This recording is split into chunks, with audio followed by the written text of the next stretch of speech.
2014 সালের আগে থেকে বিজেপির প্রধান টার্গেট ছিল কংগ্রেস। কংগ্রেসের নেতা নেত্রী থেকে শুরু করে কংগ্রেসের দুর্নীতি ইত্যাদি নিয়ে আইটি সেলের মাধ্যমে, মিডিয়ার মাধ্যমে ট্রোলিং করে গেছে, নানা রকম কুৎসা প্রচার করেছে। তো তখন কিন্তু কংগ্রেস কোনো নেতার বিরুদ্ধে এরকম কেস করেনি বা তাদের সাংসদ পদ খারিজ করেনি, যেটা সাম্প্রতিক রাহুল গান্ধীর সাথে ঘটেছে। তো রাহুল গান্ধীর সঙ্গে ঘটে যাওয়ার বিষয় নিয়ে সারা ভারত জুড়ে এই সমস্ত বিভিন্ন রাজনৈতিক দল কিন্তু রাহুল গান্ধীর পাশে দাঁড়িয়েছে। স্বয়ং মমতা ব্যানার্জি যখন কংগ্রেসের সঙ্গে জোট করতে চাইছিলেন না, রাহুল গান্ধীর ঘটনার পরে কিন্তু কংগ্রেসের কাছাকাছি চলে এসেছেন। কারণ তারা দেখছেন যে বিজেপির বিরুদ্ধে যারাই বলছে তাদের বিরুদ্ধে অ্যাকশন নিচ্ছে বিজেপি, ইডি সিবিআই ইত্যাদি লেলিয়ে দিচ্ছে। ফলে বিরোধীরা একজোট না হলে আগামী দিনে বিজেপি পুরো দেশটাকে ফ্যাসিস্ট কায়দায় শাসন করবে এবং কোনো বিরোধী দলের অস্তিত্ব থাকবে না। তো বিষয়টা হচ্ছে যে এতদিন পর্যন্ত আমরা বিভিন্ন নেতানেত্রীর বক্তব্য শুনেছি, কিন্তু প্রিয়াঙ্কা গান্ধী, রাহুল গান্ধীর বোন প্রিয়াঙ্কা গান্ধীর এরকম জ্বালাময়ী ভাষণ এর আগে আমি শুনিনি। আপনাদের শোনাবো, আপনারা শুনুন কি ভয়ঙ্কর ভাষণ, এবং সেখানে বিজেপি, আরএসএস, মোদি, অমিত শাহ সবার তুলোধনা করে ছেড়ে দেওয়া হয়েছে। কি ভাষায় বক্তব্য রেখেছে দেখুন ভিডিওটি, এবং আমার চ্যানেল বং নিউজ লাইভ অবশ্যই সাবস্ক্রাইব করুন, সাবস্ক্রাইব বাটন টিপতে পয়সা লাগে না। अरे कायर है इस देश का प्रधानमंत्री। लगा दो केस मुझ पर, लगा दो केस मुझ पर, जेल ले जाओ मुझे भी, लेकिन सच्चाई ये है कि इस देश का प्रधानमंत्री कायर है, अपनी सत्ता के पीछे छुपा हुआ है, अहंकारी है। और आपने कह दिया अगले दिन कि 8 सालों के लिए ये चुनाव नहीं लड़ सकते, संसद से बाहर कर देंगे इनको। वाह वाह वाह वाह, बहुत धैर्य है आप में। इस तिरंगे के नीचे मेरे पिता का शव था। उस शहीद पिता का अपमान भरी संसद में किया जाता है। उस शहीद के बेटे को आप देशद्रोही कहते हैं, उसकी आप माँ का अपमान करते हैं, मेरी माँ का अपमान भरी संसद में करते हैं, पूरे परिवार का अपमान करते हैं, लेकिन आप पर कोई मुकदमा नहीं होता, आपको जेल की सजा नहीं मिलती, आपको संसद से कोई बाहर नहीं निकालता। क्यों? राहुल गांधी जी ने क्या कहा? अरे कौन सा इतना बड़ा जुल्म कर लिया कि आपसे 2 सवाल पूछ लिए, जवाब नहीं दे पाए ना। और जो अहंकारी होते हैं, तानाशाह होते हैं, क्या करते हैं? जब सवालों का जवाब नहीं दे पाते तो पूरी सत्ता को लेकर जो सवाल उठाता है उसको दबाने की कोशिश करते हैं। ये अडानी है कौन कि आप सब उनका नाम उठते ही बौखला जाते हैं और उनको बचाने में लग जाते हैं। मेरे भाई ने क्या कहा? संसद में वो मोदी जी के पास गए और उनसे गले लगे। मेरे भाई ने कहा मैं आपसे नफरत नहीं करता हूँ, हमें डराएंगे, वो गलत सोचते हैं, हम डरने वाले नहीं हैं। हम इस देश के लोकतंत्र के लिए कुछ भी करने के लिए तैयार हैं। बहुत हो गया है, बहुत हो गया है। आज लोकतंत्र खतरे में है तो बहुत गड़बड़ है, बहुत गलत हो रहा है, और ये लोकतंत्र के लिए ठीक नहीं है, ये इस देश के लिए ठीक नहीं है। अपनी मां के साथ और अपने भाई के साथ हम एक गाड़ी में बैठे थे, सामने भारतीय सेना की एक ट्रक थी, फूलों से लदी हुई थी, उसके ऊपर मेरे पिताजी का शव था। थोड़ी देर काफिला चला, 5-10 मिनट चला, फिर राहुल कहने लगे मैं उतरना चाहता हूं। तो मां ने मना किया, उस समय सुरक्षा का भी बहुत था, तो मां ने कहा नहीं तुम उतर नहीं सकते।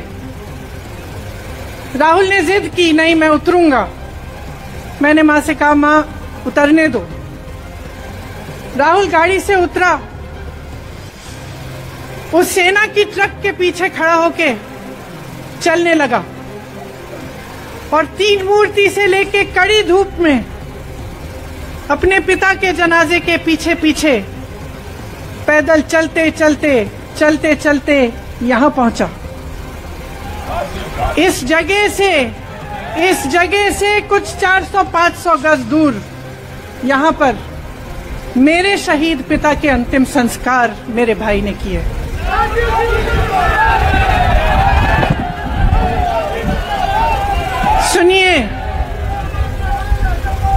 वो चित्र मेरे दिमाग में अभी भी है, मेरे मन में है। मेरे पिता का शव इस तिरंगे झंडे में लपेटा गया था। इस तिरंगे के नीचे मेरे पिता का शव था और उसके पीछे चलते चलते मेरा भाई यहां आया। उस शहीद पिता का अपमान भरी संसद में किया जाता है। उस शहीद के बेटे को आप देशद्रोही कहते हैं, आप मीर जाफर कहते हैं, उसकी आप मां का अपमान करते हैं। आपके मंत्री मेरी मां का अपमान भरी संसद में करते हैं। आपके एक मुख्यमंत्री कहते हैं कि राहुल गांधी को पता भी नहीं है कि उनका पिता कौन है। आपके प्रधानमंत्री भरी संसद में खड़े होकर कहते हैं कि ये परिवार नेहरू नाम को इस्तेमाल क्यों नहीं करता। पूरे परिवार का अपमान करते हैं। कश्मीरी पंडित समाज के रिवाज का अपमान करते हैं, जिसके तहत एक बेटा अपने बाप के मरने पर पगड़ी पहनता है, परिवार की परंपरा को आगे बढ़ाता है।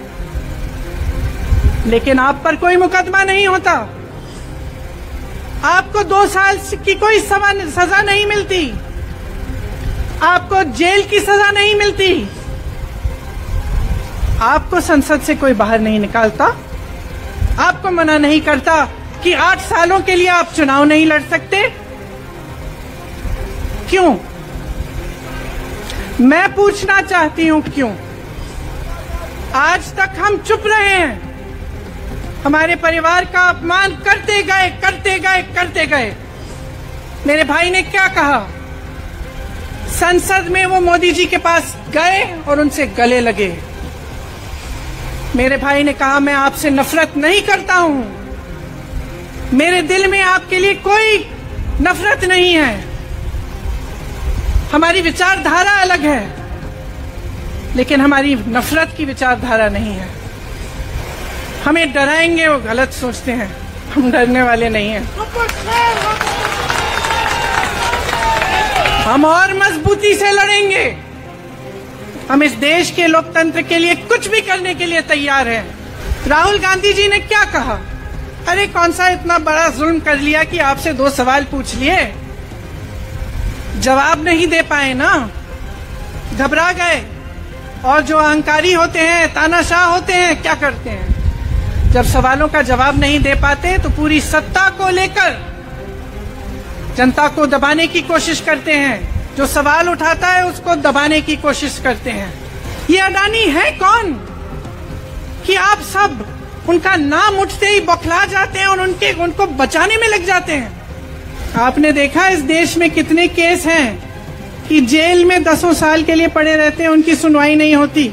ये तो सुनवाई भी फट से हो गई, जजमेंट भी फट से हो गई, सजा भी फट से हो गई। और आपने कह दिया अगले दिन कि 8 सालों के लिए ये चुनाव नहीं लड़ सकते, संसद से बाहर कर देंगे इनको। वाह वाह वाह वाह वाह वाह, बहुत धैर्य है आप में। अरे कायर है इस देश का प्रधानमंत्री। लगा दो केस मुझ पर, लगा दो केस मुझ पर, जेल ले जाओ मुझे भी, लेकिन सच्चाई ये है कि इस देश का प्रधानमंत्री कायर है।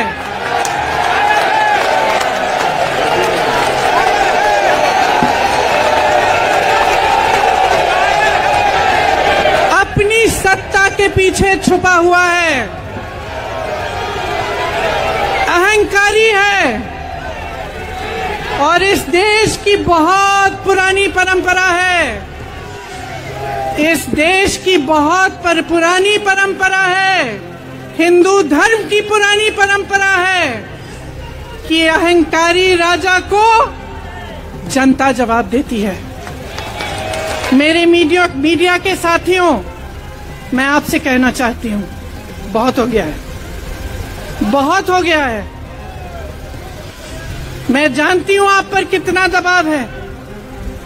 मैं जानती हूं कि आपको लाइन भेजी जाती है कि आज आपको ये कहना है, आज आपको ये लिखना है, लेकिन आपकी एक बहुत बड़ी जिम्मेदारी है। आज लोकतंत्र खतरे में है तो बहुत गड़बड़ है, बहुत गलत हो रहा है, और ये लोकतंत्र के लिए ठीक नहीं है, ये इस देश के लिए ठीक नहीं है।